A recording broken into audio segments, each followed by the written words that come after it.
Halo guys, pernah nggak kalian diancam didatangin oleh debt collector sang penagih utang? Kalau misalnya terjadi guys, gimana cara kita menanganinya? Jadi debt collector itu misalnya mengancam menyita barang yang kita cicil ya, boleh nggak sih? Jadi debt collector yang mengancam akan melakukan penyitaan, nggak usah gentar guys, apalagi sampai gemetar. Kalau diancam-ancam gitu ya.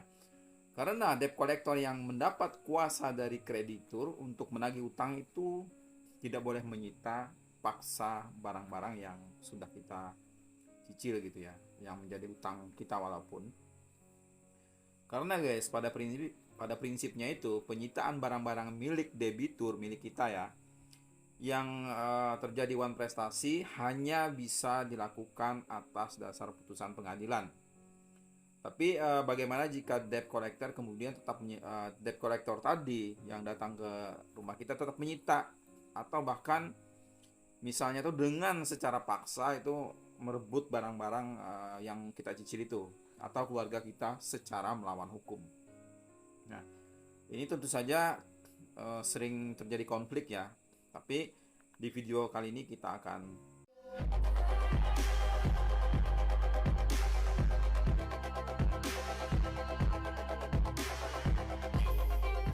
kupas tuntas. Nah, perbuatan debt collector yang menyita atau mengambil barang secara paksa, barang-barang milik kita ya secara melawan hukum itu bisa dijerat dengan pasal 362 KUHP, guys. Jadi bunyinya itu barang siapa yang mengambil barang sesuatu yang seluruhnya atau sebagian kepunyaan orang lain dengan maksud untuk dimiliki secara melawan hukum, yaitu diancam karena pencurian dengan pidana penjara paling lama atau 5 tahun atau pidana denda paling banyak Rp900. Nah, dari sini kelihatan bahwa walaupun itu belum lunas, tapi sebagian barang itu kan sudah kita cicil. Jadi sangat besar kemungkinan itu bisa dijadikan sengketa gitu, bisa jadi konflik karena barang itu di bawah penguasaan kita dan sudah kita cicil. Atau misalnya uh, si debt collector tadi dengan kekerasan caranya ya atau ancaman, maka yang bersangkutan tuh bisa kita jerat dengan pasal 365 guys, ayat 1 KUHP. Jadi diancam dengan pidana penjara paling lama 9 tahun pencurian yang didahului ya, disertai atau diikuti dengan kekerasan atau ancaman kekerasan. Jadi terhadap orang dengan maksud untuk mempersiapkan atau mempermudah pencurian di situ, atau dalam hal tertangkap tangan untuk memungkinkan melarikan diri sendiri atau peserta lainnya, atau untuk tetap menguasai barang yang dicuri. Jadi mengambil dengan paksa, merampas, mengalihkan hak milik, memindahkan, apalagi dengan paksa, itu ancamannya lebih berat lagi pidananya. Nah, terhadap dugaan tindak pidana ini guys, kita bisa laporan ke pihak berwajib, pihak kepolisian dalam hal ini ya. Jadi selain itu juga perbuatan pemilikan secara tidak sah ini atas milik orang lain ya, milik kita, diambil alih, dirampas oleh debt collector, itu jelas-jelas merupakan perbuatan melawan hukum. Unsurnya ada guys. Jadi unsurnya kita lihat ya. Unsurnya itu yang pertama adanya tindakan oleh pelaku, jelas tindakannya merampas ya, mengancam. Kemudian adanya maksud atau keinginan, terus menguasai atau memiliki barang pihak lain, barang kita maksudnya ada keinginan itu. Kemudian pihak korban adalah pihak yang berwenang menguasai barang itu, kita masih menguasai barang itu gitu. Kemudian adanya hubungan sebab akibat tidak dengan persetujuan korban, maksudnya kita tidak setuju tapi barang itu diambil, dirampas, dipindahkan. Jadi unsur-unsur itu ada yang terpenuhi, otomatis itu memenuhi unsur tindak pidananya gitu.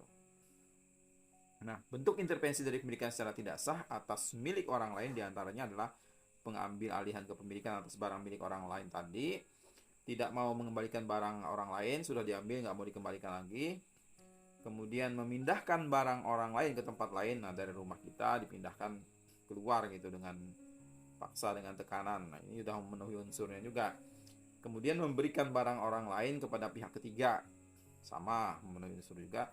Kemudian memakai secara tidak berhak barang milik orang lain, misalnya kita lagi di jalan dirampas juga gitu kan. Kemudian merusak atau mengubah barang milik orang lain.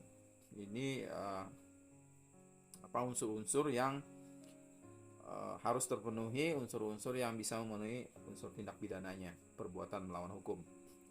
Kemudian lebih lanjut, dalam suatu perbuatan itu memenuhi unsur tindak pidana dan perbuatan melawan hukum, maka kedua macam sanksi itu bisa dijatuhkan. Maksudnya secara bersamaan, kalau itu terjadi, unsur-unsurnya itu terpenuhi, itu bisa dijerat dengan dua perbuatan melawan hukum yang bersamaan. Bisa perdatanya dulu atau bersamaan dengan pidananya gitu ya, atau pidananya dulu atau perdatanya dulu. Yang jelas dua sanksi ini bisa dijatuhkan sekaligus kepada pihak debt collector yang mengambil, yang merampas, yang memindahkan barang milik kita, guys. Perdata dan pidana.